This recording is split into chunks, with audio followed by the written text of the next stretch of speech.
குருவே சரணம். குருவே சர்வ லோகானாம் விஷஜே பவரோகினா நிதகே சர்வ வித்யானாம் மேதா தட்சணாமூர்த்தே நமோ நமः. குருவே சரணம். இந்த வாரம் நாம் வாரம் ஒவ்வொரு விதமான அற்புதங்களை பார்த்துட்டுருக்கோம். காஞ்சி காமகோடி பீடாதிபதி சந்திரசேகரேந்திர சுவாமிகள். என்னடா நமக்கு புரியலையே, அற்புதன்றாரு சந்திரசேகரேந்திர சுவாமிகள்ன்றாருன்னு. சந்திரசேகரேந்திர சுவாமிகள் தான் பக்தர்களாலும் அன்பால் அழைக்கப்படக்கூடிய மகா பெரியவர்.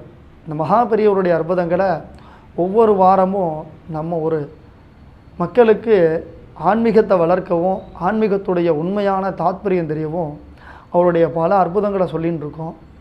இந்த வாரம் ஒரு அற்புதம்னு சொல்கிறத விட ஆச்சரியம்னு சொல்லலாம். அப்படி ஒரு அற்புதம் இதில் நிறைஞ்சிருக்கு.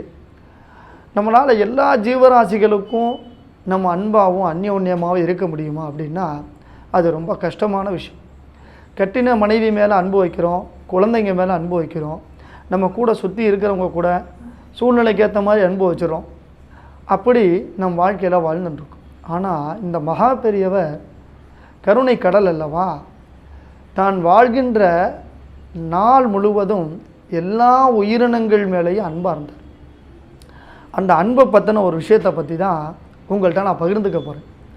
ஒரு கிராமத்துக்கு ஒரு முறை அவர் ஒரு விஷயத்துக்காக போயிருக்கார். அப்போது அந்த கிராமத்தில் அவர் தங்கி ஆகாரங்கள்லாம் பண்ணி ராத்திரி தூங்கின்னு இருந்திருக்கார். திடீர்னு அவருக்கு ஒரு 2 மணி 2:30க்கெல்லாம் முழிப்பு வந்துடுது. அவர் 2 மணி 2:30க்கு ஒரு இடத்துக்கு நடந்தே போய் ஒரு இடத்துல உறங்குறார். தூக்கம் எல்லாம் தூங்கின்னு இருக்கார். இப்படி ஒரு 3 நாளாக நடந்துட்டுருக்கு. திடீர்னு ஒரு நாள் அவர் கூட பயணம் செய்கிற நிறைய சிஷ்யர்கள் இருப்பாங்க இல்லையா, அதில் ஒரு சிஷ்யர் அவரை காணும்னு தேடுறார்.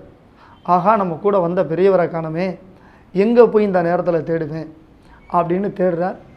கூட இருக்கிறவாள்லாம் எழுப்பி அவளை தேடுறாங்க. அவரை பார்த்தா காணோம். என்னடா வந்தவரை காணா, எங்கே போனார், வழி தெரியாத ஊரில். பெரியவருக்கு வழி தெரியாதுன்னு நம்ம சொல்ல முடியாது, நமக்கு ஒரு விதமான பதட்டமும் பயமும் இருக்கு இல்லையா. அவரை கடைசியில் கண்டுபிடிக்கவே முடியலை. 4 மணிக்கு வேற ஒரு இடத்துலேருந்து வர்றார். அடுத்த நாள் இவர் எங்கே போகிறாருன்னு நம்ம பார்க்கணும்னு எல்லாருமே விடிய விடிய முழிச்சுட்டு இருக்காங்க. 2 மணிக்கு போன பெரியவர் மாட்டு கொட்டகை ஒன்று இருக்குது, அதை தாண்டி ஒரு இருட்டான இடத்துல தரையில் தன்னுடைய துண்டை விரித்து படுத்துட்டுருக்கார். பெரியவாளுடைய எளிமை எல்லாருக்குமே தெரியும். அவர் எளிமையிலையும் ரொம்ப எளிமையானவர். வாழ்க்கையை அவர்கிட்ட தான் நம்ம கற்றுக்கணும். பக்தி, மற்றவங்கிட்ட அணுகுமுறை, மற்றவாளுக்கு சொல்லக்கூடிய ஒரு அந்த வார்த்தை எல்லாமே ரொம்ப எளிமையாகவும் சந்தோஷமாகவும் கருணையாகவும் இருக்கக்கூடியவர் தான் காஞ்சி மகா பெரியவர். அந்த மகா பெரியவர் நிகழ்ந்த அற்புதத்தை பார்த்து அத்தனை பேரும் ஆனந்த கண்ணீர் வடிச்சிட்டா. அப்படி என்ன பண்ணினார்னா, அந்த மாட்டு கொட்டகையை தாண்டி அந்த இடத்துல 1,00,000 கொசு மொய்யும். பார்த்துங்க, 1,00,000 கொசு. நம்மளால் ஒரு கொசு கடித்தாலே நம்மளால் தாங்க முடியாது. அவர் அந்த இடத்துல தன்னுடைய துண்டை விரித்து படுத்துட்டார். அவர் உடம்பு முழுவதும் அவ்வளோ கொசுக்கள் கடிச்சுட்டு இருந்தலாம். நம்மளால் தாங்க முடியுமா? அவர் கடவுள் அல்லவா, கடவுளாக பார்த்தா கடவுள், அம்மா அப்பா பார்த்தா அம்மா அப்பா இல்லையா. அந்த 1,00,000 கொசுக்கள் தன் உடம்புல கடிச்சுட்டு இருக்கு. சந்தோஷமாக ஆனந்தமாக படுத்துட்டுருக்கார். எல்லாருக்கும் ஆச்சரியமாக இருந்தாலும் அழுக வந்துட்டே இருக்கு. முடியுமா நம்மளால்? ஒரு கொசு கடித்தாலும் நம்ம சட்டுன்னு அடித்து கொன்னுடுறோம்.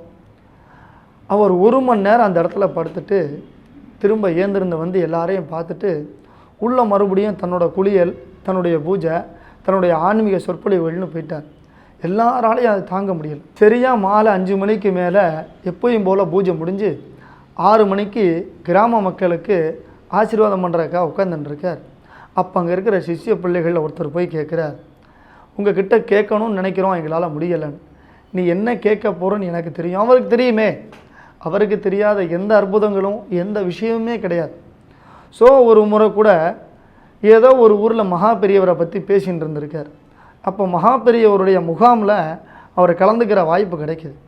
அப்போ நடிகர் சோவை முன்னாடி கூப்பிட்டு, நீ என்னை பற்றி இந்த ஊரில் இந்த மாதிரி பேசின, என் காதில் அன்றைக்கி கேட்டதுன்னு சொன்னார். அப்போ அவர்கிட்ட இருந்து எந்த ஒரு விஷயத்தையும் மறைக்க முடியாது அப்படின்றதுக்கு இது ஒரு நிகழ்வு. அப்போ அவர் மனசில் உள்ளதை பெரியவர் சொல்கிறார், நீங்கள் எல்லாம் ஒரு கொசு கடித்தாலே தாங்க மாட்டேன்றேன், என்ன ஏன் இவ்வளோ கொசு கடித்தது உங்களால் தாங்க முடியுமா அப்படின்னு நீங்கள் நினைக்கிறீங்க அப்படின்ற. அவருக்கு ஒரே ஆச்சரியம். எங்கேயோ நடக்கிறத சொல்லக்கூடியவர் பக்கத்தில் நடக்கிறத சொல்ல மாட்டாரா என்ன? அப்போ பெரியவர் சொல்கிறார், உங்கள் எல்லாத்துக்கும் ஆசீர்வாதம் தினமும் நான் பண்ணுறேன், உங்கள் எல்லார் குறைகளையும் நான் தீர்க்கிறேன். அந்த கொசுக்கள் ஒரு ஜீவன் தானே, அந்த கொசுக்களை என் மேலே அன்பு வச்சுருக்கு இல்லையா, அதை தீர்க்கிறதும் அதுக்கு அனுகிரகம் பண்ணுறது என்னோட கடமை அப்படின்னு. சின்ன உயிராக இருந்தாலும் அதுக்கு மரியாதையும் அன்பும் செலுத்துறதுல அவரை மாதிரி கருணை யாருக்குமே கிடையாது. அப்போ அவர் எவ்வளவு அன்பு எல்லா உயிர் மேலேயும் வச்சுன்னு இருக்கார், ஒரே மாதிரி தன்னுடைய கருணையை எல்லா உயிருக்கும் காட்டுறாருன்றதில் அவருக்கு நிகர் அவரே தான். ஹரஹர சங்கர ஜெய ஜெயசங்கர். இந்த வாரம் இந்த அற்புதத்தை பார்த்தோம். அடுத்த வாரம் இன்னும் சிறப்பான அற்புதத்தோடு அவருடைய அனுகிரகத்தோடையும் உங்களை நான் சந்திக்கிறேன்.